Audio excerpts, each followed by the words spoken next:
ଧୃତ କନକ ନିଭାବା ସୁଳଲାଙ୍ଗୁଳ ହସ୍ତା ପ୍ରବଳ ମହିଷ ପୃଷ୍ଠେ ସୁଳମା ଭେଦୟନ୍ତୀ ଗଣପତି ପଠଣି ସମ୍ରାଟ ଯୋନି ଲିଙ୍ଗେନ୍ଦୁ ଚୂଡ଼ା ରଚୟତୁ ବିରଜା ମେ ମଙ୍ଗଳମ୍ ମଙ୍ଗଳାନାମ।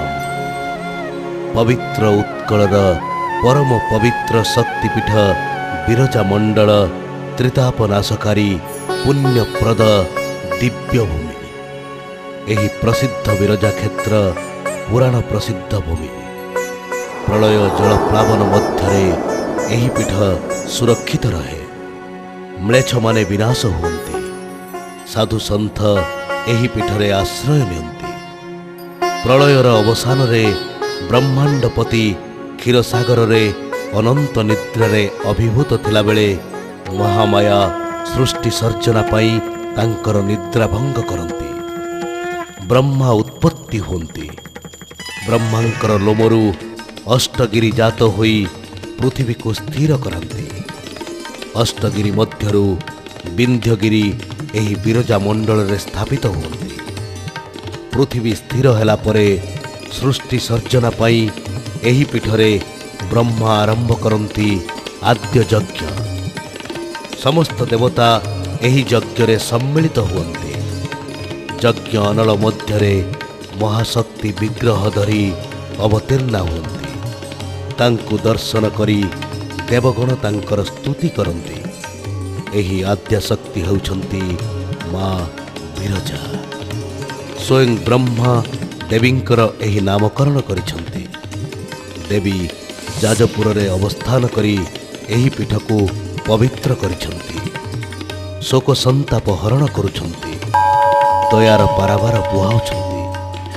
ଆମର ଏହି ଯାତ୍ରା ମା ବିରଜାଙ୍କର ପ୍ରସିଦ୍ଧ କ୍ଷେତ୍ରକୁ ବିରଜା ମଣ୍ଡଳକୁ ଭକ୍ତି ଭାବାପ୍ଲୁତ ହୃଦୟରେ ଆସନ୍ତୁ ମାଙ୍କ ମଣ୍ଡଳକୁ ପ୍ରବେଶ କରିବା।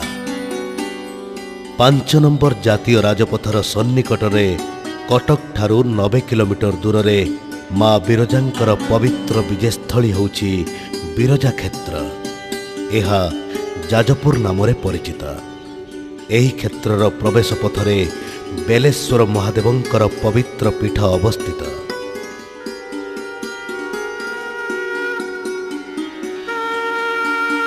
ବେଲେଶ୍ୱର ମହାଦେବ ମା ବିରଜାଙ୍କ ବିଜୟସ୍ଥଳୀ ହୋଇଥିବାରୁ ଯାଜପୁର ବିଶିଷ୍ଟ ଶକ୍ତିକ୍ଷେତ୍ର ଭାବେ ସୁପରିଚିତ। ମାତ୍ର ଯାଜପୁର ମଧ୍ୟ ଅନ୍ୟତମ ଶୈବପୀଠର ଗୌରବ ବହନ କରିଛି। ଅନେକ ପ୍ରସିଦ୍ଧ ଶିବ ମନ୍ଦିର ମଧ୍ୟରେ ଏ ହେଉଛି ବିଶିଷ୍ଟ ପର୍ଯ୍ୟଟନସ୍ଥଳୀ ବେଲେଶ୍ୱର ପୀଠ। ଏହି ପୀଠର ବିଶେଷ ମହତ୍ତ୍ୱ ରହିଛି। ପ୍ରଜାପତି ବ୍ରହ୍ମା ଏହି ପୀଠକୁ ଯଜ୍ଞସ୍ଥଳୀ ଭାବେ ନିରୂପଣ କରିଥିଲେ। ବୈତରଣୀ ନଦୀ ଏହି ପୀଠ ଦେଇ ବ୍ରହ୍ମାଙ୍କ ଅନୁଗମନ କରିଥିଲେ। କିମ୍ବଦନ୍ତୀ ଅନୁସାରେ ଅନୁଗାମୀ ବୈତରଣୀ ନଦୀର କୁଳୁକୁଳୁ ଶବ୍ଦ ନ ଶୁଭିବାରୁ ବ୍ରହ୍ମା ପଛକୁ ଚାହିଁ ଦେଖିଲେ ଯେ ନଦୀ ଅଦୃଶ୍ୟ। ତତ୍କ୍ଷଣାତ୍ ବ୍ରହ୍ମା ଧ୍ୟାନମଗ୍ନ ହେଲେ। ନାରୀମାନଙ୍କର ନଗ୍ନ ରୂପ ଦେଖି ନଦୀ ଆତ୍ମଗୋପନ କରିଛନ୍ତି ବୋଲି ଶୂନ୍ୟବାଣୀ ହେଲା। ପ୍ରତି କୋଶରେ ଶିବଲିଙ୍ଗ ପ୍ରତିଷ୍ଠା କଲେ ନଦୀ ପ୍ରବାହିତ ହେବେ। ତଦନୁଯାୟୀ ବୈତରଣୀ କୂଳରେ ଅନେକ ଶିବ ମନ୍ଦିର ଦେଖାଯାଏ। ଏହି ବେଲେଶ୍ୱର ମହାଦେବ ତନ୍ମଧ୍ୟରୁ ଅନ୍ୟତମ। ଯାଜପୁର ଟାଉନ ଥାନାରୁ ପଶ୍ଚିମକୁ 5 କିଲୋମିଟର ଦୂରରେ କମାଗଡ଼ ନିକଟରେ ଏହି ମନ୍ଦିର ଅବସ୍ଥିତ। ଏଠାରେ ବର୍ତ୍ତମାନ 2ଟି ମନ୍ଦିର ଦେଖିବାକୁ ମିଳେ। ପ୍ରାଚୀନ ମନ୍ଦିରର ଭଗ୍ନାବଶେଷରେ ଏକ କାନ୍ଥ ନିର୍ମାଣ କରାଯାଇଛି। ବେଲେଶ୍ୱର ମନ୍ଦିର ମଧ୍ୟରେ ଏକ ଚତୁର୍ଭୁଜ ବିଷ୍ଣୁ ମୂର୍ତ୍ତି ଓ ମୂଷା ବାହନରେ ଦଣ୍ଡାୟମାନ ଗଣେଶ ମୂର୍ତ୍ତି ରହିଅଛି।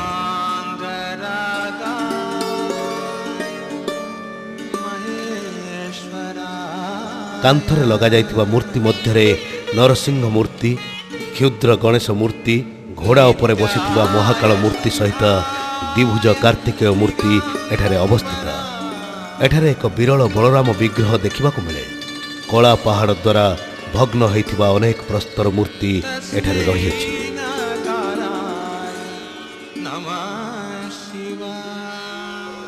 ବରୁଣେଶ୍ୱର ବିରଜା କ୍ଷେତ୍ରରୁ 5 କୋଶ ଦୂରରେ ବରୁଣେଶ୍ୱର ବିରାଜମାନ।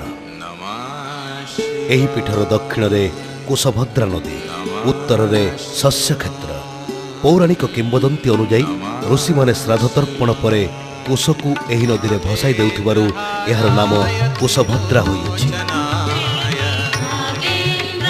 ଏଠାରେ ବରୁଣ ବହୁଦିନ ତପସ୍ୟା କଲା ପରେ ଶିବ ଆବିର୍ଭୂତ ହୋଇଥିଲେ। ସେଥିପାଇଁ ଏଠାରେ ବରୁଣ ଲିଙ୍ଗ ସ୍ଥାପନ କରିଥିଲେ। ତଦନୁଯାୟୀ ଏହି ଲିଙ୍ଗ ବରୁଣେଶ୍ୱର ନାମରେ ପୂଜିତ। ଅନ୍ୟ କିମ୍ବଦନ୍ତୀ ଅନୁଯାୟୀ ବ୍ରହ୍ମା ଲିଙ୍ଗ ସ୍ଥାପନ କଲା ପରେ ସମୁଦ୍ର ଢେଉରେ ଲିଙ୍ଗ ଜଳାର୍ଣ୍ଣବ ହୋଇ ବିଲୁପ୍ତ ହୋଇଥିଲା। ବୋଇତରେ ଯାଉଥିବା ସାଧବମାନେ ଲଙ୍ଗର ପକାଇଥିଲେ। ଲଙ୍ଗର ଉଠାଇବା ବେଳେ ତାହା ଉଠିନଥିଲା। ଲଙ୍ଗର ଉଠାଇବାକୁ ଯାଇ ସାଧବମାନେ ଏକ ଶିଳା ଉଦ୍ଧାର କରିଥିଲେ। ତାହା ଥିଲା ଶିବଲିଙ୍ଗ। ଏହି କୁଶଭଦ୍ରା ନଦୀ ତଟରେ ବରୁଣ ଜଙ୍ଗଲ ରହିଛି। ଏପରି ଦୁଇଟି ବରୁଣ ଗଛ ଅଛି ଯାହାର ବୟସ କେହି କହିପାରନ୍ତି ନାହିଁ।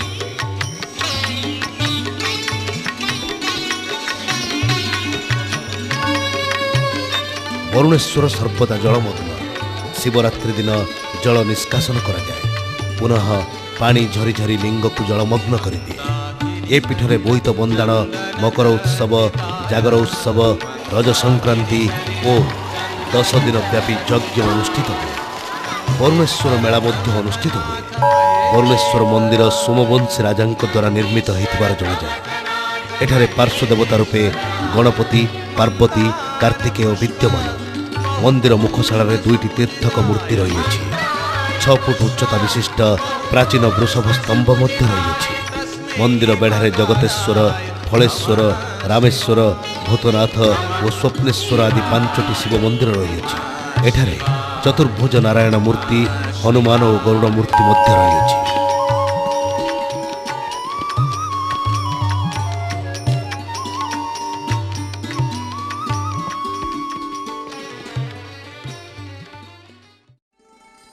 କିଲାଟେଶ୍ୱର ବିରଜା କ୍ଷେତ୍ରର ପ୍ରସିଦ୍ଧ 3 ଗୋଟି ଶିବ ମନ୍ଦିର ମଧ୍ୟରୁ କିଲାଟେଶ୍ୱର ଅନ୍ୟତମ। ବିରଜା କ୍ଷେତ୍ରର ଉତ୍ତର ପୂର୍ବ ଭାଗରେ ଏହି ମନ୍ଦିର ଅବସ୍ଥିତ। ଖାଙ୍ଗରା ନିକଟବର୍ତ୍ତୀ ଅଲିନଗର ଗ୍ରାମରେ ତଥା ସାଳନ୍ଦୀ ନଦୀ କୂଳରେ ଏହି ପ୍ରସିଦ୍ଧ ମନ୍ଦିର ବିଦ୍ୟମାନ। ଲୋକମତରେ ବିଶ୍ୱାସ କରାଯାଏ ଯେ ବହୁ ବର୍ଷ ପୂର୍ବେ ଶତତପା ନାମକ ସାଧୁ କିଲାଲ ଅର୍ଥାତ୍ ଜଳ ପାଇବାକୁ ଶିବଙ୍କୁ ତପସ୍ୟା କରୁଥିଲେ। ବହୁ ସାଧନା ପରେ ସେ ଶିବଙ୍କ ଦର୍ଶନ ଲାଭ କଲେ। ଶିବଲିଙ୍ଗର ସାକ୍ଷାତ କରି ନିଜର ଗଡ଼ୁ ମଧ୍ୟରୁ 12 ବର୍ଷ ଜଳସିଞ୍ଚନ କରିଥିଲେ। ସେଥିପାଇଁ ଏହି ଶିବଙ୍କର ନାମ କିଲାଟେଶ୍ୱର ଭାବରେ ପ୍ରସିଦ୍ଧ ହେଲା। କିଲାଟେଶ୍ୱରଙ୍କ ବିଜେସ୍ଥାନ ନିକଟବର୍ତ୍ତୀ ନଦୀ କିଲାଲ ତୀର୍ଥ ନାମରେ ପ୍ରସିଦ୍ଧି ଲାଭ କଲା। ମନ୍ଦିର ନିକଟବର୍ତ୍ତୀ ପୁଷ୍କରିଣୀ ଶତତପା ତୀର୍ଥ ନାମରେ ପ୍ରସିଦ୍ଧ। ଆଧୁନିକ କାରୁକାର୍ଯ୍ୟରେ ମନ୍ଦିର ଗାତ୍ର ସୁଶୋଭିତ ହୋଇଅଛି। ହେରୁକା, ଆସ୍ତିକ, ଜରତ୍କାର ବିଗ୍ରହ ଏଠାରେ ବିଦ୍ୟମାନ। ପଞ୍ଚବୌଦ୍ଧ ମୂର୍ତ୍ତି ମଧ୍ୟ ଏଠାରେ ଥିଲା। ବର୍ତ୍ତମାନ ତାହା ଓଡ଼ିଶା ରାଜ୍ୟ ସଂଗ୍ରହାଳୟରେ ସଂରକ୍ଷିତ କରାଯାଇଛି। ଧ୍ୟାନୀ ବୁଦ୍ଧ, ଅବଲୋକିତେଶ୍ୱର ବୁଦ୍ଧ ଧର୍ମଚକ୍ର ପ୍ରଭାରତ୍ନ ମୁଦ୍ରାରେ ପ୍ରଦର୍ଶିତ ହୋଇଛନ୍ତି। ଏଠାରେ ଉମା ମହେଶ୍ୱରଙ୍କର 5 ଫୁଟ ଉଚ୍ଚତା ବିଶିଷ୍ଟ ମୂର୍ତ୍ତି ଶୋଭାୟମାନ। ଅନ୍ୟାନ୍ୟ ବିବିଧ ପ୍ରସ୍ତର ମୂର୍ତ୍ତି ମନ୍ଦିର ଗାତ୍ରରେ ମଧ୍ୟ ଖୋଦିତ ହୋଇଅଛି।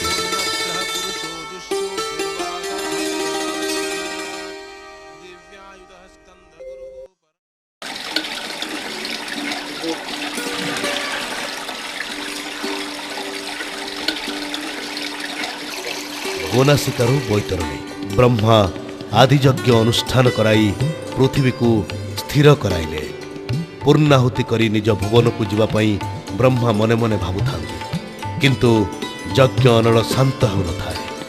ଅଗ୍ନି ଶାନ୍ତ କରିବା ପାଇଁ ସ୍ୱର୍ଗବାସିନୀ ଗଙ୍ଗା ନଦୀକୁ ଧରାବତରଣ କରାଇବା ପାଇଁ ବ୍ରହ୍ମା ଧ୍ୟାନ କରିବାକୁ ଲାଗିଲେ। ଗଙ୍ଗା ଦେବୀ ଏହା ଜାଣି ମର୍ତ୍ତ୍ୟକୁ ଆସିବାକୁ ପ୍ରସ୍ତୁତ ହେଲେ।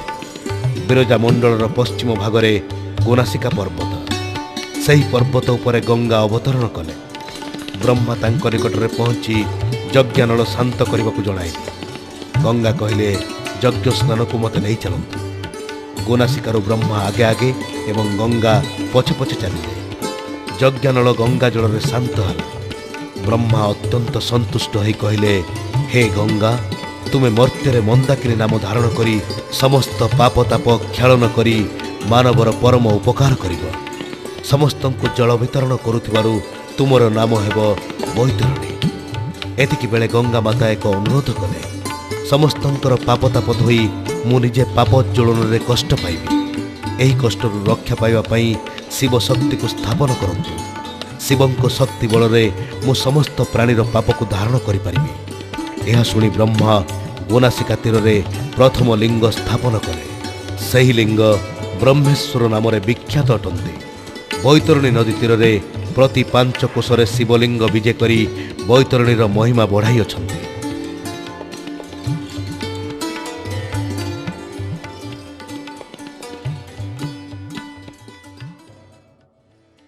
ବରାହ ମନ୍ଦିର।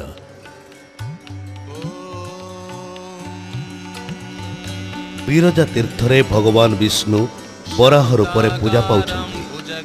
ଏହି ପ୍ରାଚୀନ ତଥା ସୁଦୃଶ୍ୟ ମନ୍ଦିର ମଧ୍ୟରେ ବରାହନାଥ ବିଜେ କରିଛନ୍ତି। ବିଶେଷ କରି ବିରଜା କ୍ଷେତ୍ରର ଅନ୍ୟତମ ବୈଶିଷ୍ଟ୍ୟ ଦୁର୍ଲଭ ପଞ୍ଚରତ୍ନ ମଧ୍ୟରେ ପ୍ରଥମରେ ବରାହଙ୍କର ସ୍ଥାନ ରହିଛି। लक्ष्मीकान्तं कमलनयनं योगिर्विध्यानगम्यम् आदि बराह, यज्ञ बराह, श्वेत बराह और लक्ष्मी बराह रूपरे 4 मूर्ति शोभा पाती। अथ सहस्रनामारंभः। ओं विश्वं विष्णुर्वषट्कारो भूतभव्य भवत्। आलीर परम भक्त राजांक भक्ति रे बसीभूत होई लक्ष्मी बराह आली रे विजय करिसंती। जाजपुरर एही प्रसिद्ध बराह मंदिर ओडिशार सूर्यवंशी राजा प्रतापरुद्र देवंक कृति। एही मंदिर रे व्यवहृत पत्थर मणिचूड़ पर्वतरू आसीथिबार अनुमान करा जाय। पूर्वरु मंदिर अधिक उच्च थिला। एही मंदिरर छाई बहु दूर जाय पडुथिला। कला पहाड़र आक्रमण समय ताहार घोड़ा मंदिर छाई को देखि डरिबारु से प्रधान मंदिर को भांगी देइथिला। बराह मंदिरर मुखशालार निर्माण अति चमत्कार। बैतरणी को आसवा पई पश्चिम दिग को पत्थर पहाच निर्माण करा जायछि। मंदिर सम्मुखरे एक सुदृश्य गरुड़ मूर्ति दृष्टिगोचर हुए। किंवदंती अनुसार अभिशाप पाई जने राजपुत्र व्याध भाव जन्म ग्रहण करते। बणरे शिकार पाई बुलु बुलु एक विराटकाय बराह तांको आक्रमण कले। बराह दौड़ू दौड़ू एक पहाड़ रे पिटी हो जिबारु पहाड़टी रसातल को चलीगला। गंगा माता रसातलू सेई पथ देई बाहर को आसीगले, जहां भक्त माने पाताली गंगा कहते। व्याध विचित्र धनुआ बराह को सर मारिबा को उद्यत हुंते बराह रूपी विष्णु कहले, मु तुम उपरे प्रसन्न होइछि। लक्ष्मी कोଳରେ धरी बराह आविर्भूत हुंते व्याध तांको प्रणाम जणाइला एवं स्तुति कला। एही पीठरे एही घटना घटिଥିଲା। सेही दिनरु बराह एठारे विराजमान करिछन्ति।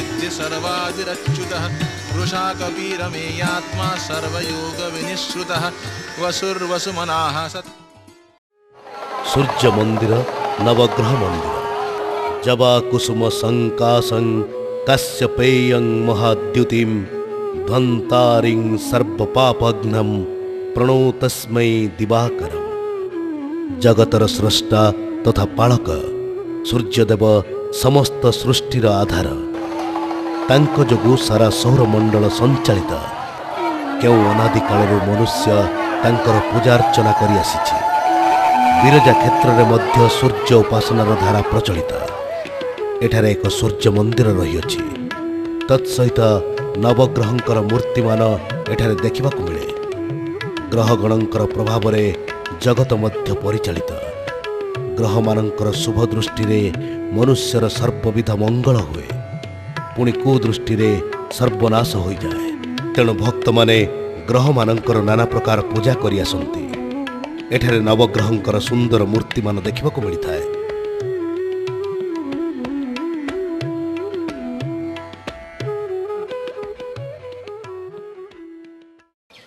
चैतन्यंक विश्राम स्थली। ये होछि श्री चैतन्यंक विश्राम स्थली। श्रीक्षेत्र आगमन समय श्री चैतन्य एठारे विश्राम नैथिले। एहा श्री चैतन्यंक पादर प्रतीक बा पाद चिन्ह।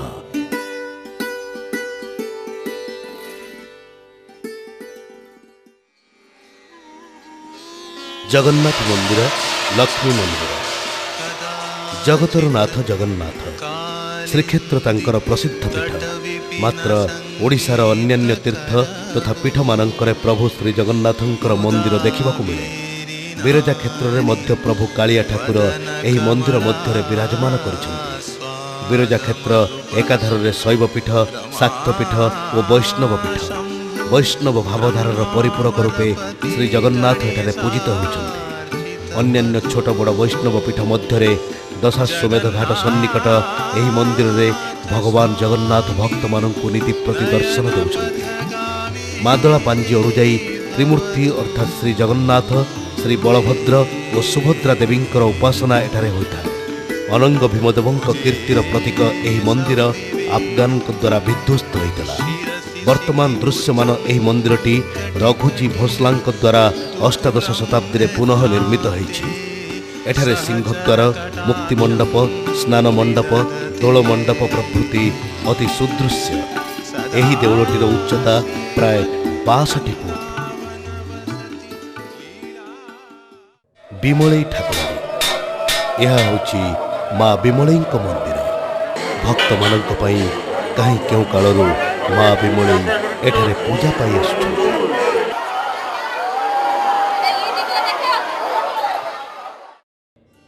ସପ୍ତମାତୃକା ଶକ୍ତି ଆରାଧନାର ଅନ୍ୟତମ ବୈଶିଷ୍ଟ୍ୟ ବହନ କରେ ବିରଜା ମଣ୍ଡଳର ସପ୍ତମାତୃକା ପୀଠ।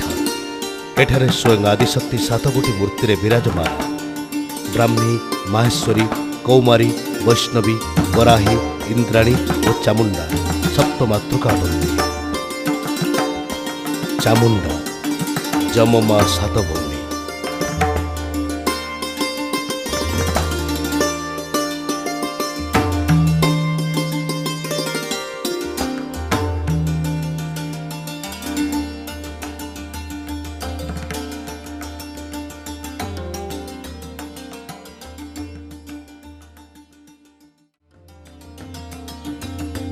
ଜଗନ୍ନାଥ ମନ୍ଦିର ଶ୍ରଦ୍ଧାପିଣ୍ଡ। ଜଗନ୍ନାଥ ମନ୍ଦିର ମା ବିମଳେଇଙ୍କ ମନ୍ଦିର ନିକଟରେ ଅବସ୍ଥିତ। ଜଗତର ନାଥ ଜଗନ୍ନାଥ ମଧ୍ୟ ଏହି ବିରଜା ମଣ୍ଡଳରେ ପୂଜିତ ହେଉଛନ୍ତି। ଶ୍ରାଦ୍ଧପିଣ୍ଡ ଗୟା ତୀର୍ଥ।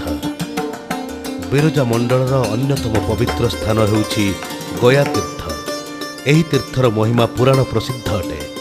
ବିଶେଷ କରି ଏଠାରେ ପିଣ୍ଡଦାନର ଏକ ପବିତ୍ର ଓ ପ୍ରାଚୀନ ପରମ୍ପରା ପ୍ରଚଳିତ।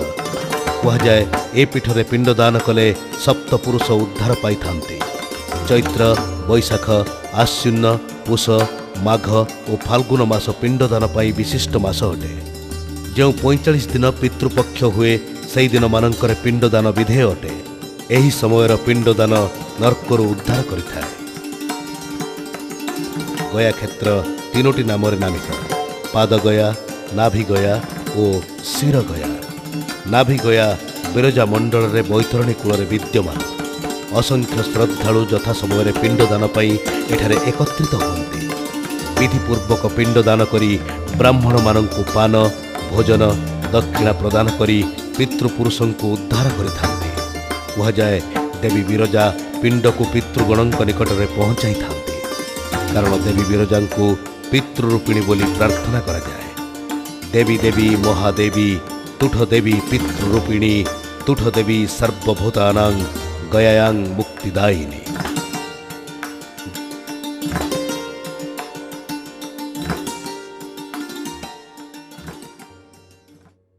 ବାରୁଣୀ ସ୍ନାନ। ସନ୍ଧ୍ୟା ସ୍ନାନಂ ଜପସ୍ମୈବ ଦେବତାନାଂ ପୂଜନಂ ବିଶ୍ୱଦେବଂ ତଥାହ ତୀର୍ଥଂ ଷଟ୍କର୍ମାଣି ଦିନେ ଦିନେ। ମନୁଷ୍ୟମାନଙ୍କ ପାଇଁ ଦୈନନ୍ଦିନ 6ଟି କର୍ମର ବିଧାନ ଶାସ୍ତ୍ରରେ ଦେଖାଯାଏ। ସନ୍ଧ୍ୟା କରିବା, ସ୍ନାନ କରିବା, ଜପ କରିବା, ଦେବ ପୂଜା କରିବା, ବଳି ବୈଶ୍ୱଦେବ କରିବା ଏବଂ ଅତିଥି ସତ୍କାର କରିବା। ଏହି 6ଟି କର୍ମ ମଧ୍ୟରୁ ସ୍ନାନ କର୍ମ ଅତ୍ୟନ୍ତ ପୁଣ୍ୟପ୍ରଦ। ମା ବିରଜାଙ୍କ ଏହି ପବିତ୍ର କ୍ଷେତ୍ରରେ ସ୍ନାନ ବିଧାନମାନ ରହିଛି। ତନ୍ମଧ୍ୟରୁ ବାରୁଣୀ ସ୍ନାନ ବିଶେଷ ପ୍ରଣିଧାନ ଯୋଗ୍ୟ। ଚୈତ୍ର ମାସର କୃଷ୍ଣପକ୍ଷ ତ୍ରୟୋଦଶୀ ତିଥିରେ ଦଶାଶ୍ୱମେଧ ଘାଟ ବାରୁଣୀ ତୀର୍ଥରେ ସ୍ନାନ ଓ ପିତୃପୁରୁଷଙ୍କୁ ପିଣ୍ଡଦାନ କରାଯିବାର ବିଧି ପ୍ରଚଳିତ।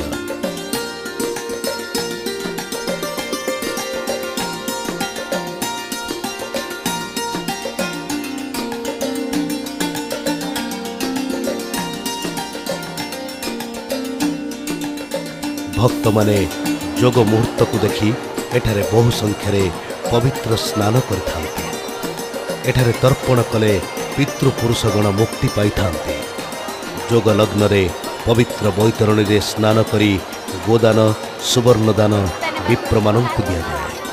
ଏହି ସ୍ନାନ ସାରି ବିରଜା ଓ ବରାହଙ୍କୁ ଦର୍ଶନ କଲେ ପୁଣ୍ୟ ଅର୍ଜନ ହୁଏ। ଅନନ୍ତ କାଳରେ ତପ୍ତ ବୈତରଣୀ ପାର ହେବାକୁ ଏହି ବୈତରଣୀ ସ୍ନାନ ସହାୟକ ହୋଇଥାଏ। ଚୈତ୍ର କୃଷ୍ଣ ତ୍ରୟୋଦଶୀ ଯଦି ଶନିବାର ଓ ଶତଭିଷା ନକ୍ଷତ୍ର ଯୁକ୍ତ ହୁଏ ତେବେ ମହାବାରୁଣୀ ଯୋଗ ପଡ଼ିଥାଏ। ରାତ୍ରିର ମଝି ଦୁଇ ପ୍ରହରକୁ ମହାନିଶା କୁହାଯାଏ। ଏହି ସମୟରେ ଏଠାରେ ନୈମିତିକ ସ୍ନାନ କରାଯାଏ। ଏହି ନୈମିତିକ ସ୍ନାନ କରୁଥିବା ଲୋକ ଅତ୍ୟନ୍ତ ଭାଗ୍ୟବାନ ଅଟନ୍ତି। ବାରୁଣୀ ଯୋଗରେ ଯାଜପୁରର ବାରୁଣୀ ପଡ଼ିଆରେ ଯାତ୍ରା ଅନୁଷ୍ଠିତ ହୁଏ। ନାନା ପ୍ରକାର ପୂଜାପାଠ ଶ୍ରାଦ୍ଧ ତର୍ପଣ ସହିତ ଅସଂଖ୍ୟ ଲୋକଙ୍କର ସମାଗମ ଦେଖିବାକୁ ମିଳେ।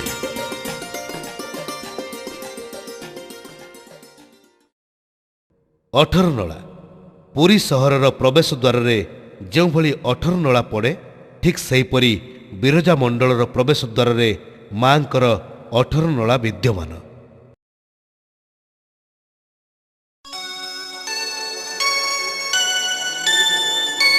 ବିରଜା ମନ୍ଦିର ଯାଜପୁର ବିରଜା ମଣ୍ଡଳର ଅଧିଷ୍ଠାତ୍ରୀ ଦେବୀ ଜଗଜ୍ଜନନୀ ମା ବିରଜା ଏହି ଭବ୍ୟ ମନ୍ଦିରରେ ଅଧିଷ୍ଠାତ୍ରୀ। ମା ବିରଜା ଅନେକ ପାର୍ଶ୍ୱ ଦେବାଦେବୀ ବିଜେ କରିଥିବାରୁ ଏହି କ୍ଷେତ୍ର ବହୁ କାଳ ଧରି ଭକ୍ତମାନଙ୍କୁ ଏଠାକୁ ଟାଣି ଆଣିଛି।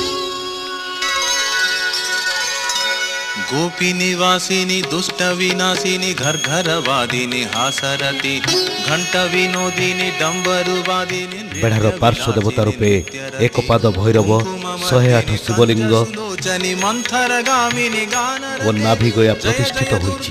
तारिणी भाविनी मानिनी पालिनी दानिनी जय जय दुर्गति तारिणी भाविनी मानिनी पालिनी दानिनी। गयासुरर नाभि एठारे पड़िथिबारु नाभि गया भावरे यह मध्य विष्णु क्षेत्र अटे।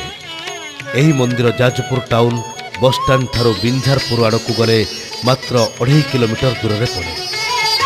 कृष्ण विनोदिनी कृष्ण सुवेशिनी कोकिल भाषिणी हासरती मंदर वासिनी गौर निवासिनी कंदर भेदिनी भावरती विश्व निस्तारिणी तारिणी कारिणी दामिनी धारिणी वारिधिते जय जय दुर्गति। ବେଢ଼ା ମଧ୍ୟରେ ଗଣେଶ କାର୍ତ୍ତିକେୟ ମଧ୍ୟ ରହିଛନ୍ତି। ଚାମୁଣ୍ଡା ମଧ୍ୟ ବିରାଜମାନ କରିଛନ୍ତି। ଏହି ଚାମୁଣ୍ଡା ଚତୁର୍ଭୁଜା। ଏଠାରେ ଥିବା ଜଗମୋହନ ସମ୍ମୁଖରେ ଚଣ୍ଡୀ ମଣ୍ଡପ ରହିଅଛି। ଏଠାକୁ ଯିବା ପାଇଁ 3 ଗୋଟି ପ୍ରବେଶ ପଥ ରହିଅଛି। ଏଠାରେ 5 ଫୁଟ ବିଶିଷ୍ଟ ସିଂହ ମୂର୍ତ୍ତି ଦେଖିବାକୁ ମିଳେ। ହର ପାର୍ବତୀ ଓ ବିଷ୍ଣୁଙ୍କର ମୂର୍ତ୍ତି ମଧ୍ୟ ସ୍ଥାନିତ ହୋଇଅଛି। ଷଡ଼ଭୁଜା ମହିଷ ମର୍ଦ୍ଦିନୀ ମୂର୍ତ୍ତି ଏଠାରେ ସୁଶୋଭିତା। ବାହାର ପଟରେ ଅର୍ଦ୍ଧନାରୀଶ୍ୱର ମୂର୍ତ୍ତି ଦେଖିବାକୁ ମିଳେ। ସିଂହଦ୍ୱାର ନିକଟରେ ରହିଛି ମୁକ୍ତି ମଣ୍ଡପ। ବେଢ଼ା ମଧ୍ୟରେ ରହିଛି ଦୋଳ ମଣ୍ଡପ। ଦୋଳ ପୂର୍ଣ୍ଣିମା ଦିନ ଏଠାରେ ନୂତନ ବିରଜା ପାଞ୍ଜି ପାଠ କରାଯାଏ। ସିଂହଦ୍ୱାର ମଧ୍ୟରେ ସୁନ୍ଦର ତୈଳଚିତ୍ର ଅଙ୍କନ କରାଯାଇଛି। ରାମାୟଣ ମହାଭାରତର ବିଭିନ୍ନ ଚିତ୍ର ଅଙ୍କିତ ହୋଇଛି। ପରବର୍ତ୍ତୀ କାଳରେ ଏହି ମନ୍ଦିର ପାଇଁ ପ୍ରଶସ୍ତ ପାଚେରୀ ମଧ୍ୟ ନିର୍ମାଣ କରାଯାଇଛି। ଏହି ମନ୍ଦିରର ଅଧିଷ୍ଠାତ୍ରୀ ମା ବିରଜା ବିଶିଷ୍ଟ ଦେବୀ ଭାବରେ ପରିଗଣିତ। ଯଥାର୍ଥରେ ମା ବିରଜା ସର୍ବଧର୍ମର ପ୍ରତୀକ। ଗାୟତ୍ରୀ ମନ୍ତ୍ର ବନଦୁର୍ଗା ମନ୍ତ୍ର ବୈଷ୍ଣବ ଭାବଧାରା ସହିତ ମା ସଂଶ୍ଳିଷ୍ଟା। जय जय दुर्गति तारिणी भाविनी मानिनी पालिनी दानिनी हे जय जय दुर्गति तारिणी भाविनी मानिनी पालिनी दानिनी हे। शुभस्तंभ शुभस्तंभ एक आकर्षणीय और सुउच्च स्तंभ। केसरी वंशीय राजा माने एठारे ब्राह्मण मानक द्वारा वेदपाठ कराउथिले। बस स्टैंड ठारू बिरजा मंदिर को गला बेले मात्र 1.5 किलोमीटर दूर में यह स्तंभ दृश्यमान हुए। यह गरुड़ स्तंभ नाम प्रसिद्ध। ऐतिहासिक मानक मतरे सोमवंशी राजा माने एही स्तंभ को आलंकारिक रूप प्रदान करथिले। मुक्तेश्वर तोरण सदृश अलंकरण एथिरे देखिबाकु मिले। श्री जगन्नाथन अरुण स्तंभ सहित याकु मध्य तुलना कर जाई पारे। समग्र ओडिशा रे एही स्तंभटी अनन्य कलाकृतिर परिचय वहन करिଥାଏ। भारतीय प्रत्नतत्व विभाग द्वारा यह एवं संरक्षित। एठारे विष्णु मंदिर नथिले मध्य यह गौर स्तंभ भाव रही अछि। बट वृक्ष ये होछि कल्पवट वृक्ष। लोक माने एठारे छतरी बांधी मानसिक करिथांती। मानसिक पूर्ण परे से माने पुणी आसी सही छतरी खोलिथांती।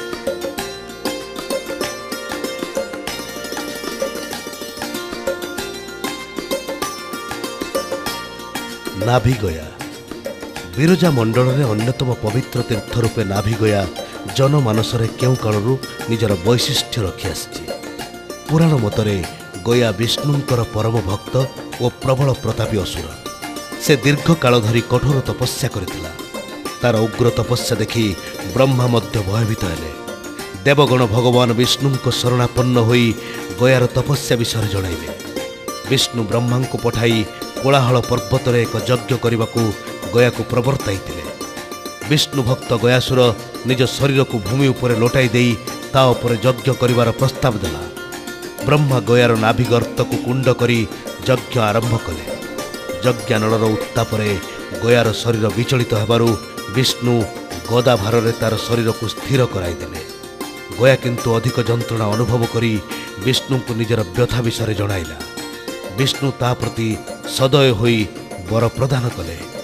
गयार प्रार्थना अनुजाई तार नाभि मुंड और पाद जोठी जोठी पड़ी ताहा पितृतीर्थर मान्यता पाई। तीन गोटी गया मध्यरु एही नाभि गया जाजपुर रे अवस्थित। यह मध्य पितृतीर्थ अटे। एही पीठरे पिंड दान कले ताहा पितृपुरुषंक पाखरे पहुंची जाई थाए।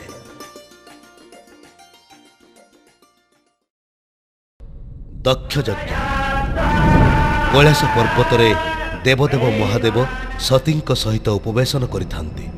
सहसा आकाश रे धूमकुंडली दृष्टिगोचर है। सती आश्चर्य ही शंकर को पचारे। शंकर कहले तुमर पिता दक्ष प्रजापति यज्ञ करुछंती। ये धूम से यज्ञ जात होईछि। यह शुणी देवी सती पितांक यज्ञ देखिबाकू जीवापाई मन बलाई शंकरंक अनुमति लुटिले। निमंत्रण न पाई यज्ञ को जीवा ठीक हेब नाही बोली शंकर परामर्श देले। किंतु सतींक मन तो उच्छन्न। शिवंकर बारण न मानी से पितृयज्ञ दर्शन पाई यात्रा आरंभ कले। यज्ञपीठ देखिले तांकर समस्त भौणी एवं सेमानकर पति उपस्थित अछंती। यह देखि सती पितांक निकट में पहुंची अभिमान प्रकट कले। शिवं को कहीं निमंत्रण करा जाय नाही बोली प्रश्न कले। यह शुणी दक्ष क्रोधित होई सती को भर्त्सना करबाकू लागिले। शिवं को मध्य निंदा कले। पितांक मुखरू पतिंकर निंदा शुणी सती निजको संभाली पारिले नाही। आत्माहुति दबा पई यज्ञानल रे झास देई प्राण विसर्जन कले। ये संवाद कैलास रे थाई शिव जानी पारे। तत्क्षणात् प्रचंड क्रोध जर्जरित शिवंकर चक्षु रक्तवर्ण धारण कला। तांकर स्वेद बिंदुर भयंकर पुरुष वीरभद्र जन्म नेला। शिवंक आज्ञा पाई वीरभद्र रुद्रगणंक सहित जाई दक्ष यज्ञ ध्वंस कले।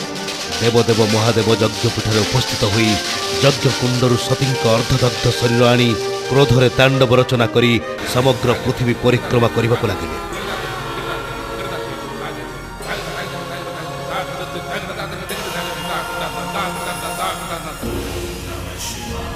तांकर क्रोध शांत करबा पई भगवान विष्णु निजर सुदर्शन चक्र रे सतींक शरीरर विभिन्न अंश छिन्न कले।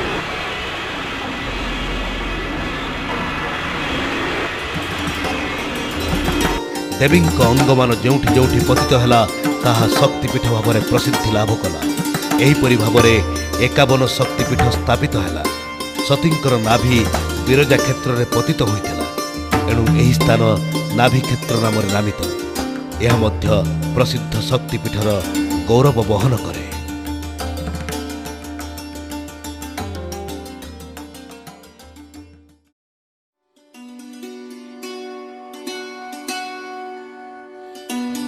कला पहाड़ आक्रमण समय ओडिशार देवादेवी मंदिर मानकर ପ୍ରଭୂତ କ୍ଷତି ଘଟାଇଥିଲା। ସେଥିରୁ ବିରଜା ମାଙ୍କ ମନ୍ଦିର ମଧ୍ୟ ବାଦ ପଡ଼ିନଥିଲା। ବିରଜା ମଣ୍ଡଳରେ ଥିବା ସମସ୍ତ ଶୈବ ତଥା ଦେବୀପୀଠମାନଙ୍କୁ ସେ ଭାଙ୍ଗି ଦେଇଥିଲା। ଆଜି ବି ସେହି ଭଗ୍ନ ଦେବାଦେବୀଙ୍କର ଅଂଶବିଶେଷ ବିଦ୍ୟମାନ।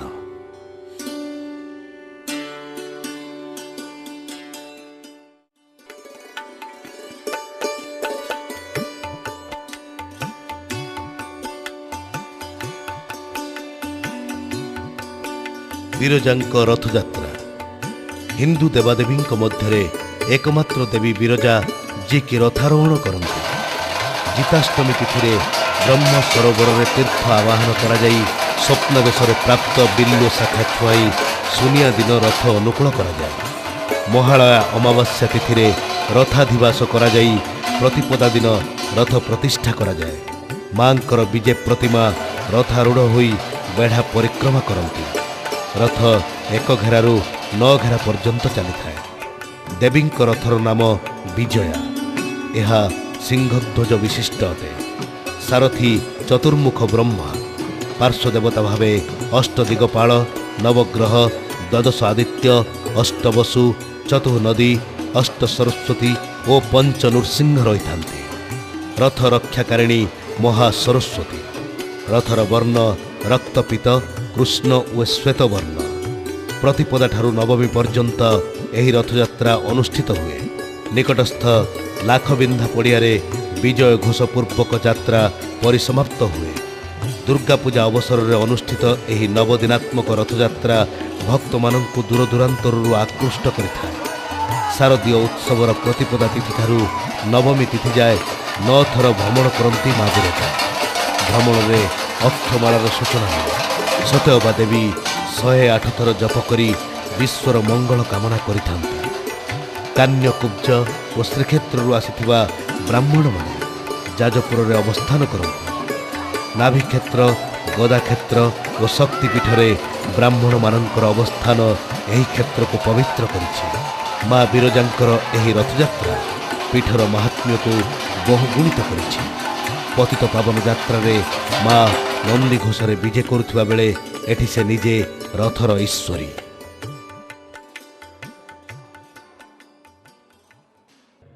ବ୍ରହ୍ମକୁଣ୍ଡ। ବ୍ରହ୍ମକୁଣ୍ଡ ମା ବିରଜାଙ୍କ ମନ୍ଦିରର ଉତ୍ତର ପଶ୍ଚିମ କୋଣରେ ଅବସ୍ଥିତ। ବିରଜା କ୍ଷେତ୍ରର ଏହି ବ୍ରହ୍ମକୁଣ୍ଡ ବର୍ଗାକାର ବିଶିଷ୍ଟ। ସବୁ ପାର୍ଶ୍ୱରୁ କୁଣ୍ଡରେ ପାହାଚ ନିର୍ମାଣ କରାଯାଇଛି। କାରୁକାର୍ଯ୍ୟ ମଣ୍ଡିତ ପ୍ରସ୍ତର ଖଣ୍ଡ ଏଥିରେ ସଂଯୋଗ କରାଯାଇଛି। ଗଣେଶ ଓ ବିଷ୍ଣୁଙ୍କ ମୂର୍ତ୍ତି ମଧ୍ୟ ଏଠାରେ ଶୋଭା ପାଉଛି। ପୂର୍ଣ୍ଣ ଘଟ ଓ ହଂସଲତା କୁଣ୍ଡର ଭିତର ଭାଗରେ ଲଗାଯାଇଛି। କୁହାଯାଏ ବ୍ରହ୍ମା ନିଜେ ବିରଜା କ୍ଷେତ୍ରର ନିର୍ମାଣ କରିଥିଲେ। ଏଠାରେ ବ୍ରହ୍ମା ଯଜ୍ଞ ଅନୁଷ୍ଠାନ କରାଇଥିଲେ। ଯଜ୍ଞାନଳରୁ ମା ବିରଜାଙ୍କର ଉତ୍ପତ୍ତି ହୋଇଥିଲା। ଏଠାରେ ଗଣେଶ ଓ ଭଗବାନ ବିଷ୍ଣୁଙ୍କ ପ୍ରତିମା ସୁଶୋଭିତ। ଚାମୁଣ୍ଡା ଯମମା ସାତଭଉଣୀ। सहस्रनाम स्तोत्रस्य भगवन्नारद ऋषिः अनुष्टुप् छन्दः अद्याशक्तिर्भगवती मूलप्रकृतिर्देवता महामाया शक्तिश्चतुर्वर्गफलप्राप्तये विनियोगः विद्युद्दामसमप्रभाङ्गृगपतिं स्कन्दस्थिताङ्घ्रि। ବିରଜା ମଣ୍ଡଳର ଚାମୁଣ୍ଡା ମୂର୍ତ୍ତି ଅତ୍ୟନ୍ତ ବିରଳ। ଶକ୍ତିପୀଠର ଅନ୍ୟତମ ପରିଚୟ ଭାବରେ ଚାମୁଣ୍ଡା ଏଠାରେ ଅବସ୍ଥାନ କରୁଛନ୍ତି।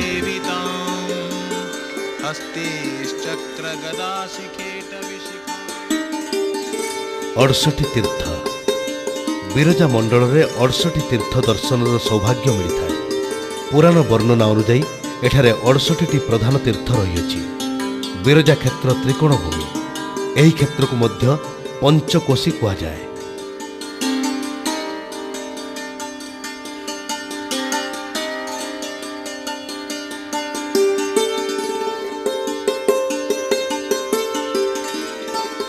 ତିନି କୋଣରେ 3 ଶିବଶକ୍ତି ବିରାଜିତ। ବେଲେଶ୍ୱର, ବରୁଣେଶ୍ୱର, ଖିଲାଟେଶ୍ୱର ମହାଦେବ ବିରାଜମାନ। ମହାଶିବରାତ୍ରି ଉପବାସ ରଖି ଯିଏ ବିଲ୍ୱ, ବରୁଣ ଓ ଖିଲାଟେଶ୍ୱରଙ୍କୁ ଦର୍ଶନ କରେ ତାର ଜନ୍ମ ଜନ୍ମାନ୍ତରର ପାପ କ୍ଷୟ ହୁଏ। ତ୍ରିଲୋଚନେଶ୍ୱର।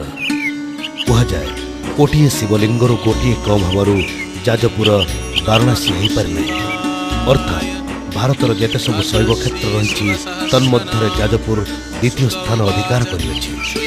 ପ୍ରାୟ 108ଟି ଶିବଲିଙ୍ଗ ଏବେ ଏଠାରେ ବିରାଜମାନ କରୁଛନ୍ତି।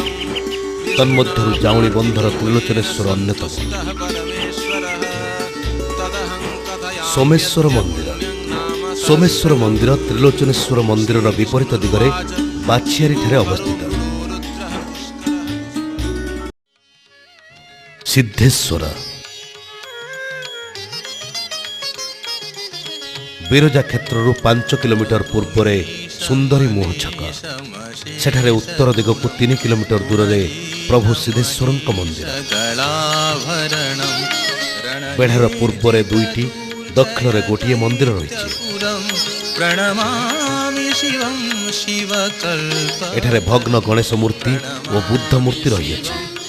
ବେଢ଼ା ମଧ୍ୟସ୍ଥ ନରସିଂହ ଦେବଙ୍କ ଶିଳାଲିପି ଥିବାରୁ ଏହା ଗଙ୍ଗବଂଶୀୟ ରାଜାଙ୍କ କୀର୍ତ୍ତି ବୋଲି ଜଣାଯାଏ। ପୌରାଣିକ ଆଖ୍ୟାନ ଅନୁଯାୟୀ ବିଷ୍ଣୁ ଶିବଙ୍କୁ ଆରାଧନା କରି ସିଦ୍ଧି ଲାଭ କରିଥିବାରୁ ସେ ବିଶ୍ୱକର୍ମାଙ୍କ ଦ୍ୱାରା ସିଦ୍ଧେଶ୍ୱର ମୂର୍ତ୍ତି ନିର୍ମାଣ କରାଇଥିଲେ। ପୁଣି କୁହାଯାଏ ଏହି ପୀଠରେ ପ୍ରଦ୍ୟୁମ୍ନ ତପସ୍ୟା କରି ସିଦ୍ଧି ଲାଭ କରିଥିଲେ। ଏଠାରେ ତାଙ୍କ ନାମ ଅନୁସାରେ ତପସ୍ୟା ବେଦୀ ଓ ସ୍ନାନଗଣ୍ଡ ନାମିତ ହୋଇଛି। ସିଦ୍ଧବଟ ଓ ସିଦ୍ଧ ପାବଚ୍ଛ ଏଠାରେ ରହିଅଛି।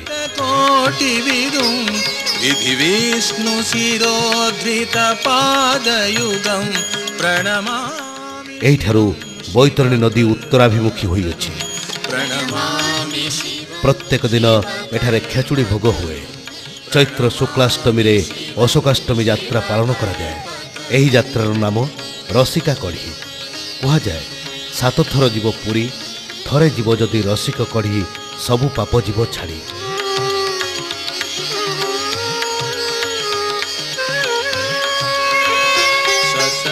ଏଠାରେ ପ୍ରଦ୍ୟୁମ୍ନଙ୍କ ଆଣ୍ଠୁ ଚିହ୍ନ ମଧ୍ୟ ରହିଅଛି। ବଟେଶ୍ୱର।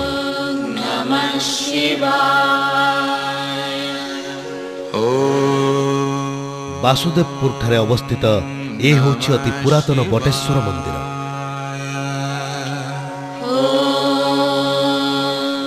ପ୍ରଭୁଙ୍କ କୃପାରୁ ଅନେକ ଦୁରାରୋଗ୍ୟ ବ୍ୟାଧି ଉପଶମ ହେଉଥିବାର କଥା ଶୁଣାଯାଏ।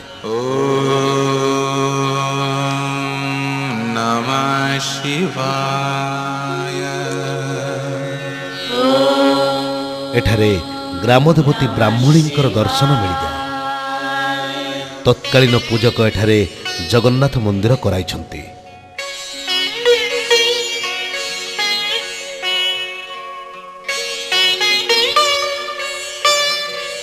ବୈଦ୍ୟନାଥ। ବିରଜା କ୍ଷେତ୍ରର ଶୈବ ଉପାସନାର ଅନ୍ୟତମ ପ୍ରତୀକ ଭାବେ ଶ୍ରୀ ଶ୍ରୀ ବୈଦ୍ୟନାଥ ଏଠାରେ ବିରାଜମାନ କରିଛନ୍ତି। ଏଠାରେ ନାନାଦି ଆଶ୍ଚର୍ଯ୍ୟକର ବିଷୟ ମଧ୍ୟରୁ ପ୍ରଭୁଙ୍କର ଦୟାରେ ବାତ ରୋଗ ଉପଶମ ହେଉଥିବାର ଲୋକମୁଖରୁ ଶୁଣାଯାଏ। ଦୁରାରୋଗ୍ୟ ବାତ ବ୍ୟାଧି ପୀଡ଼ିତ ଭକ୍ତ ବୈଦ୍ୟନାଥଙ୍କ ଦୟାରୁ ନିଶ୍ଚିତ ବ୍ୟାଧିମୁକ୍ତ ହୋଇଥାଏ। କୁବେରେଶ୍ୱର। ଚୈନିପୁରଠାରେ ବିରାଜିତ ଏହା ପ୍ରସିଦ୍ଧ କୁବେରେଶ୍ୱରଙ୍କର ବିଖ୍ୟାତ ମନ୍ଦିର। ଏହା ଏକ ବିଶିଷ୍ଟ ଶୈବ ପୀଠ।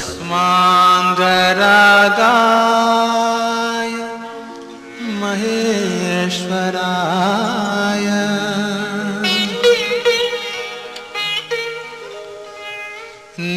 ଲଳିତେଶ୍ୱର। ଏନ୍ସି କଲେଜ ରାସ୍ତାରେ ଏ ହେଉଛି ବିଶିଷ୍ଟ ଶୈବ କ୍ଷେତ୍ର ଶ୍ରୀ ଶ୍ରୀ ଲଳିତେଶ୍ୱରଙ୍କର ବିଜେସ୍ଥଳୀ। ଏଠିକାର ପରିବେଶ ଭକ୍ତି ପ୍ରବଣ କରାଇଥାଏ। ତସ୍ମୈ ନକାରାୟ ନମଃ ଶିବାୟ ନମଃ ଶିବାୟ ନମଃ ଶିବାୟ ନମଃ ଶିବାୟ ନମଃ ଶିବାୟ।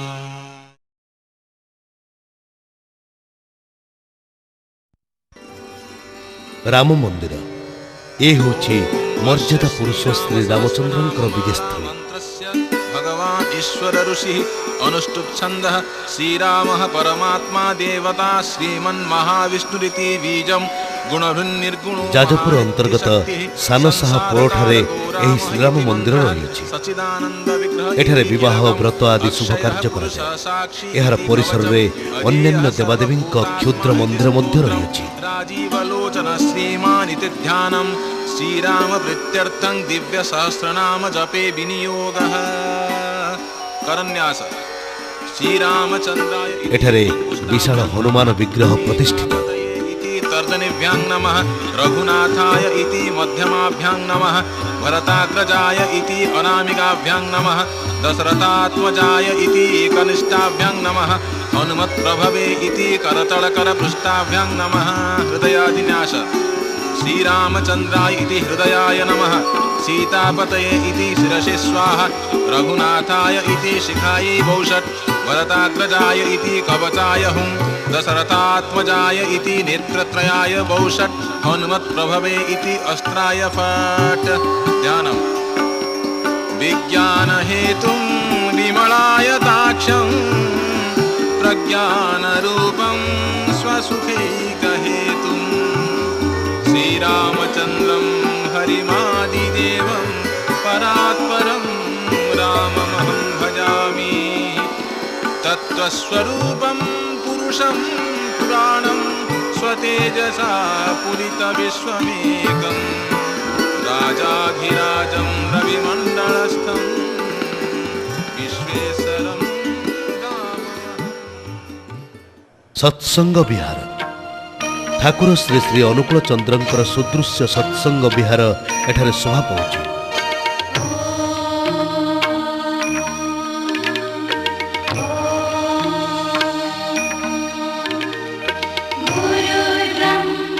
ଏହାର ସନ୍ନିକଟରେ ଅମୃତେଶ୍ୱର ମହାଦେବଙ୍କ ମନ୍ଦିର ଅବସ୍ଥିତ। ସତ୍ସଙ୍ଗ ବିହାରର ପରିବେଶ ଅତ୍ୟନ୍ତ ରୁଚିପୂର୍ଣ୍ଣ ତଥା ଶାନ୍ତିପ୍ରଦାୟକ। ଯଜ୍ଞ ବୈତରଣୀ ତୀରସ୍ଥ ଏହି ଯଜ୍ଞପୀଠ ଅତ୍ୟନ୍ତ ପୁଣ୍ୟପୀଠ। ଏଠାରେ ବିଭିନ୍ନ ସମୟରେ ମହତ୍ ଯଜ୍ଞାନୁଷ୍ଠାନ କରାଯାଏ। ଏହା ନିକଟରେ କାଶୀ ବିଶ୍ୱେଶ୍ୱର ମନ୍ଦିର ଅବସ୍ଥିତ।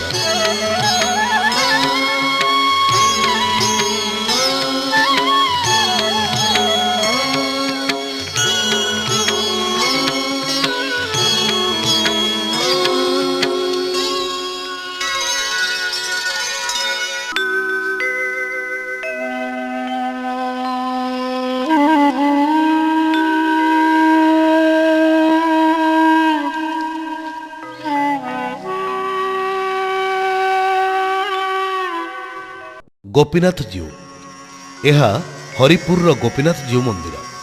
ଏଠାରେ କାର୍ତ୍ତିକ ମାସରେ କୁଞ୍ଜଯାତ୍ରା ଅନୁଷ୍ଠିତ ହୁଏ। ଅସଂଖ୍ୟ ଶ୍ରଦ୍ଧାଳୁ ଭକ୍ତଙ୍କର ସମାଗମରେ ଏହି ସ୍ଥାନ ଲୋକାରଣ୍ୟ ହୁଏ। तिलकं ललाटपटले वक्षस्थले कौस्तुभं नासग्रे वरमौक्तिकं करतले वेणुं करे कङ्कणम् सर्वाङ्गे हरिचन्दनं सुललितं कण्ठे च मुक्तावली गोपस्त्री परिवेष्टितो विजयते गोपालचूडामणि ହରିପୁର ଜଗନ୍ନାଥ ମନ୍ଦିର ଏହା ହେଉଛି ହରିପୁରର ଶ୍ରୀ ଜଗନ୍ନାଥ ମନ୍ଦିର।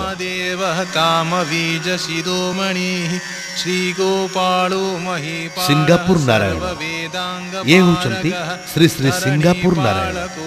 ଏହି ପୀଠରେ ପ୍ରଭୁ ନାରାୟଣ ଭିନ୍ନ ଭାବରେ ବିରାଜମାନ କରିଛନ୍ତି।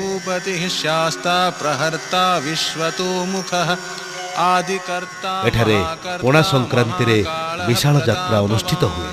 जगज्जीवो जगद्धाता जगद्भर्ता जगद्वसुः मत्स्यो भीमः कुहुभर्ता हर्ता वाराह मूर्तिमान् नारायण हृषिकेशो गोविन्दो गरुडध्वजः गोकुलेन्द्रो महाचन्द्रः शर्वरिप्रियकारकः कमलामुखलोलाख्यः पुण्डरीकशुभावः दुर्वासाः।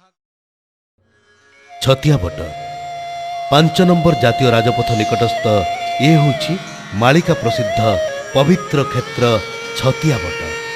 ଏହି କ୍ଷେତ୍ରର ମାହାତ୍ମ୍ୟ ଦେବଙ୍କୁ ମଧ୍ୟ ଅଗୋଚର। ମାଳିକା ମତରେ ପ୍ରଭୁ ଶ୍ରୀ ଜଗନ୍ନାଥ ଏଠାରେ ଅବସ୍ଥାନ କରିବେ। ଏହି କ୍ଷେତ୍ରର ରହସ୍ୟ ଅତି ଗୋପନ।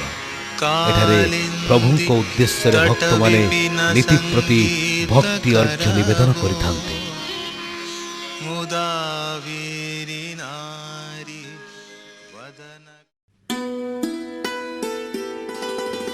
ଚଣ୍ଡିଖୋଲ ମହାବିନାୟକ। ଏଠାରୁ 1 କିଲୋମିଟର ଦୂରରେ ପ୍ରସିଦ୍ଧ ମହାବିନାୟକ ବିରାଜମାନ କରିଛନ୍ତି। ଏହି ପୀଠ ଦୁଇଟି ଏକ ପର୍ବତରେ ବିଦ୍ୟମାନ।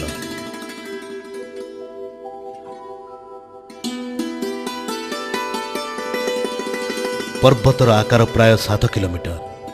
ସାରଳା ଦାସଙ୍କ ମହାଭାରତରେ ଏହା ବାରୁଣାବନ୍ତ ପର୍ବତ ବୋଲି କୁହାଯାଇଛି।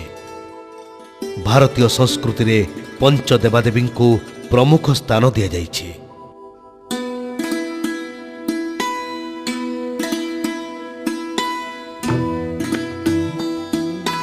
ତନ୍ମଧ୍ୟରୁ ଶ୍ରୀ ଗଣେଶ ପ୍ରଥମ।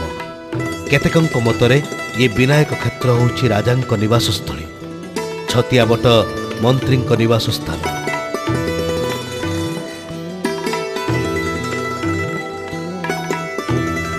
ବନବାସ ସମୟରେ ପାଣ୍ଡବମାନେ ଏହି ବାରୁଣାବନ୍ତ ପର୍ବତରେ ଶିବଙ୍କର ଆରାଧନା କରିଥିଲେ। ତେଣୁ ଏଠାରେ ପଞ୍ଚୁ ପାଣ୍ଡବଙ୍କ ମୂର୍ତ୍ତି ରହିଅଛି।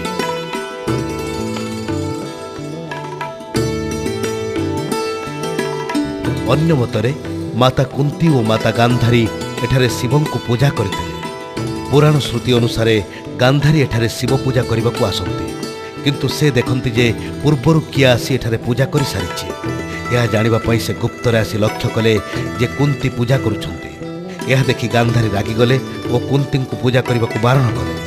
ଦୁହିଁଙ୍କ ମଧ୍ୟରେ କଳି ହେଲା। ନିଜେ ଶିବ ଏକ ବୃଦ୍ଧ ବ୍ରାହ୍ମଣ ବେଶରେ ସେଠାରେ ପହଞ୍ଚି କହିଲେ ଯେ କାଲି ସକାଳେ ଯିଏ 1,000 ସ୍ୱର୍ଣ୍ଣ ଚମ୍ପା ଆଣି ଶିବଙ୍କ ମସ୍ତକରେ ଚଢ଼ାଇବ ସେ ହିଁ ପୂଜାର ଅଧିକାର ପାଇବ। ଏହା ଶୁଣି ଗାନ୍ଧାରୀ ଖୁସି ହେଲେ, କାରଣ ତାଙ୍କର ପୁତ୍ରମାନେ ରାଜ୍ୟର ଅଧିକାରୀ ଥିଲେ। କିନ୍ତୁ କୁନ୍ତୀ ଏହା କରିବାକୁ ଅସମର୍ଥ ଥିବାରୁ ଦୁଃଖ କଲେ। ତାଙ୍କୁ ଚିନ୍ତିତ ଥିବାର ଦେଖି ଅର୍ଜୁନ ପଚାରନ୍ତେ ସମସ୍ତ କଥା ଅବଗତ ହେଲେ। ତୀକ୍ଷ୍ଣ ବାଣ ପ୍ରୟୋଗ କରି ସେ ସ୍ୱର୍ଗରୁ ଅସଂଖ୍ୟ ସ୍ୱର୍ଣ୍ଣ ଚମ୍ପା ବୃଷ୍ଟି କରାଇଲେ। ପରଦିନ ଗାନ୍ଧାରୀ ସ୍ୱର୍ଣ୍ଣ ଚମ୍ପା ଧରି ପୂଜା କରିବାକୁ ଯାଇ ଦେଖିଲେ ଯେ ସ୍ୱର୍ଣ୍ଣ ଚମ୍ପାରେ ଶିବଙ୍କ ଘର ଦ୍ୱାର ସବୁ ପୂର୍ଣ୍ଣ ହୋଇଯାଇଛି। ଏହା ଦେଖି ସେ ଲଜ୍ଜିତା ହେଲେ। ସେହିଦିନଠାରୁ କୁନ୍ତୀ ଏଠାରେ ପୂଜାର ଅଧିକାରିଣୀ ହେଲେ। ଏଠାରେ ପଞ୍ଚଦେବ ଥିବାରୁ କେବେ ବି ପହଡ଼ ପଡ଼ିନଥାଏ। ଏଠାରେ ଶିବ ଭକ୍ତଙ୍କ ବିନା ଅନ୍ୟ କାହାକୁ ଶିବ ନିର୍ମାଲ୍ୟ ଦିଆଯାଏ ନାହିଁ। ଲଳିତଗିରି, ରତ୍ନଗିରି, ଉଦୟଗିରି ଇଏ ହେଉଛି ଯାଜପୁର ଜିଲ୍ଲାର ଅନୁପମ ବୌଦ୍ଧ କୀର୍ତ୍ତି।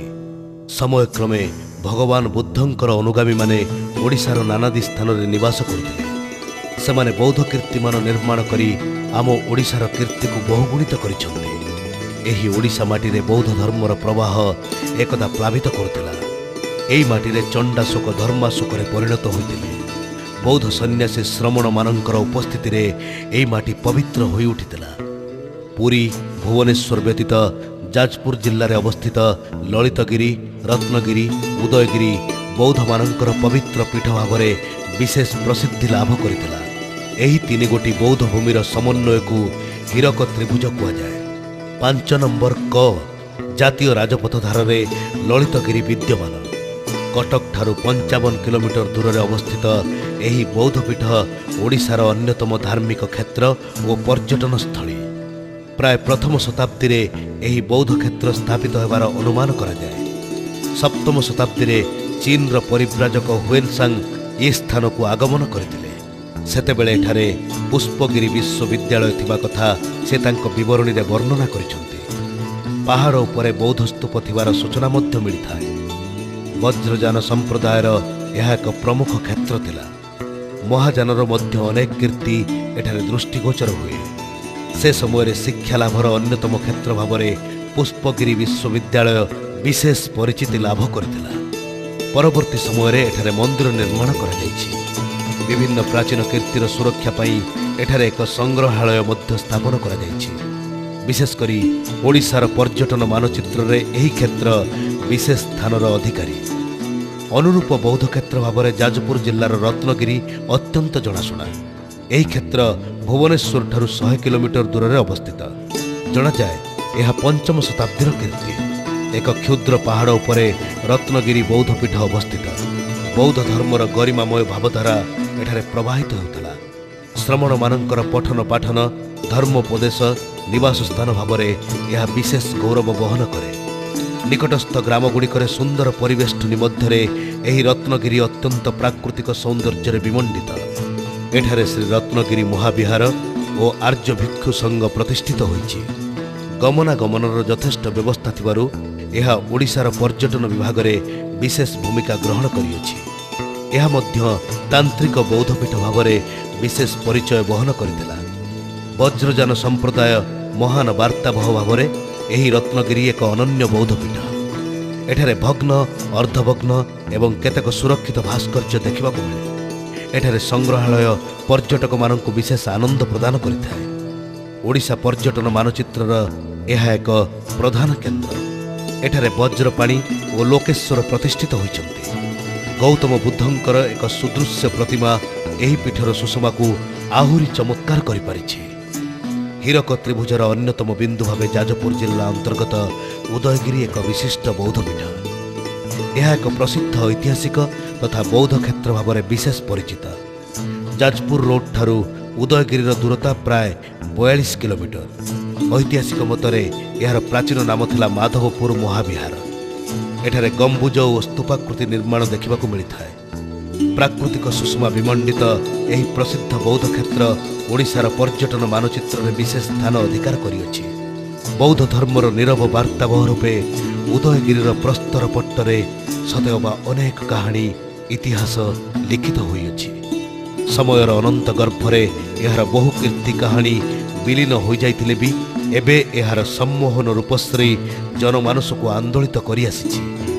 ଯେଉଁ ବୁଦ୍ଧ ଆମ ଦଶାବତାର ମଧ୍ୟରେ ଅବତରିତ ତାଙ୍କର ପବିତ୍ର ପୀଠ ଭାବରେ ଧାର୍ମିକ ଓଡ଼ିଶାବାସୀ ତଥା ଦୂରଦୂରାନ୍ତରରୁ ଆଗତ ପର୍ଯ୍ୟଟକମାନଙ୍କୁ ବିମୁଗ୍ଧ କରିଛି ଏହି ଉଦୟଗିରି।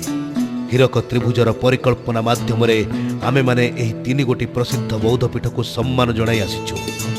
ନାନାଦି ଭାବରେ ଗୌରବ ମଣ୍ଡିତା ଆମ ଉତ୍କଳ ଜନନୀର ଏହି ବୌଦ୍ଧପୀଠଗୁଡ଼ିକ ଅଳଙ୍କାର ଭାବରେ ସୁଶୋଭିତ ହେଉଛନ୍ତି। ଏହାର ନିରୀକ୍ଷଣ ଏହାର ସୁରକ୍ଷା ଆମ ସମସ୍ତଙ୍କର ପରମ କର୍ତ୍ତବ୍ୟ।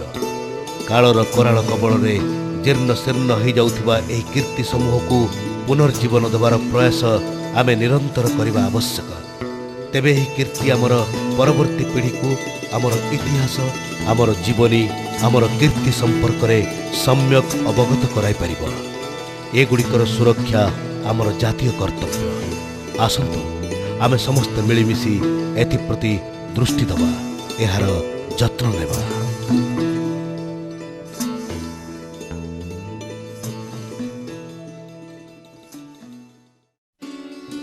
ତୁଳସୀ କ୍ଷେତ୍ର। ବଡ଼ ଠାକୁର ବଳଭଦ୍ରଙ୍କ ପାଇଁ ତୁଳସୀ କ୍ଷେତ୍ର କେନ୍ଦ୍ରାପଡ଼ା ବିଶେଷ ଖ୍ୟାତି ଅର୍ଜନ କରିଛି। ଦ୍ୱାପର ଯୁଗରେ ବଳରାମ ମହାଭାରତ ଯୁଦ୍ଧରେ କାହାରି ପକ୍ଷରେ ନ ରହି ତୀର୍ଥଯାତ୍ରାରେ ଚାଲି ଯାଇଥିଲେ। ବିଭିନ୍ନ ତୀର୍ଥ ପର୍ଯ୍ୟଟନ କରି ସେ ଉଡ୍ର ଦେଶରେ ପ୍ରବେଶ କଲେ। ସେତେବେଳେ ଲଳିତଗିରିରେ ଅତ୍ୟାଚାରୀ କନ୍ଦରାସୁର ବାସ କରୁଥିଲା। ବ୍ରାହ୍ମଣମାନଙ୍କର ଅନୁରୋଧ କ୍ରମେ ବଳରାମ କନ୍ଦରାସୁରକୁ ବଧ କରିଥିଲେ। କନ୍ଦରାସୁରର ବିଭିନ୍ନ ଅଙ୍ଗକୁ ଉତ୍ପାଟନ କରି ସେ ବିଭିନ୍ନ ଦିଗକୁ ନିକ୍ଷେପ କରିଥିଲେ। ତାହାର ଶିର ବା ମସ୍ତକ ଯେଉଁଠି ପଡ଼ିଥିଲା ତାହା ଏବେ ଅସୁର ଶିର ବା ଅସୁରେଶ୍ୱର ନାମରେ ପ୍ରସିଦ୍ଧ। ଅସୁରର ଗଣ୍ଡି କେନ୍ଦ୍ରାପଡ଼ାରେ ପଡ଼ିଥିଲା।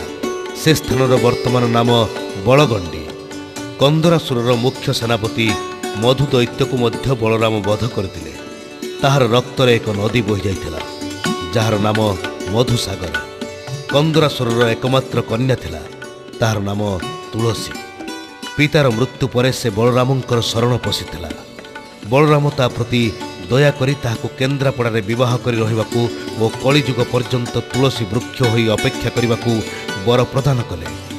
କଳିଯୁଗରେ ଏକ ତୁଳସୀ ବଣରୁ ବଳଭଦ୍ରଙ୍କ ମଣି ବିଗ୍ରହ ମିଳିଥିବାର କିମ୍ବଦନ୍ତୀ ରହିଛି। ଅର୍ଥାତ୍ ତୁଳସୀଙ୍କ ସହିତ ପ୍ରଭୁ ବଳରାମ ଏହି ସ୍ଥାନରେ ସର୍ବଦା ନିବାସ କରୁଛନ୍ତି। ଏଥିପାଇଁ ଏହି କ୍ଷେତ୍ରର ନାମ ତୁଳସୀ କ୍ଷେତ୍ର। ଏଠାରେ ପ୍ରଭୁ ବଳରାମଙ୍କ ରଥଯାତ୍ରା ଅତି ଚିତ୍ତାକର୍ଷକ ହୋଇଥାଏ। ବଳଦେବଜୀଉଙ୍କ ମନ୍ଦିର ବେଢ଼ାରେ ବିଭିନ୍ନ ଦେବାଦେବୀ ରହିଛନ୍ତି। ପ୍ରବେଶ ପଥ ପାର୍ଶ୍ୱରେ ଶିବଲିଙ୍ଗ, ତାପରେ ଶ୍ରୀ ଚୈତନ୍ୟ ଦେବ, ଲକ୍ଷ୍ମୀ ଦେବୀ, କନକ ଦୁର୍ଗାଙ୍କ ମନ୍ଦିର ରହିଛି। ମନ୍ଦିର ଗାତ୍ରରେ ଶ୍ରୀ ଜଗନ୍ନାଥଙ୍କ ବିଭିନ୍ନ ରୂପ ନିର୍ମିତ ହୋଇଛି। ବଳଦେବଜୀଉଙ୍କ ସମ୍ମୁଖ ଭାଗରେ ଏକ ତୁଳସୀ ଚଉରା ଅବସ୍ଥିତ। ଥରେ ମାତ୍ର ଏହି ଚଉରାକୁ ପ୍ରଦକ୍ଷିଣ କଲେ ସମସ୍ତ ପାପ ଦୂରୀଭୂତ ହୁଏ ବୋଲି ବିଶ୍ୱାସ ରହିଛି। ପ୍ରତିଦିନ ଏଠାରେ ସନ୍ଧ୍ୟା ସଂକୀର୍ତ୍ତନ କରାଯାଏ। ପୁରାଣରେ ଏହି କ୍ଷେତ୍ର ଗୁପ୍ତ କ୍ଷେତ୍ର ନାମରେ ବର୍ଣ୍ଣିତ। କନ୍ଦରାସୁରର ନାମ ଓ ନିକଟବର୍ତ୍ତୀ ପଡ଼ା ବେଷ୍ଟିତ ହୋଇଥିବାରୁ ଏହାର ନାମ କେନ୍ଦ୍ରାପଡ଼ା ହୋଇଅଛି। କେନ୍ଦ୍ରାପଡ଼ାର ରସାବଳୀ ଭୋଗ ସର୍ବତ୍ର ପ୍ରସିଦ୍ଧ ଅଟେ।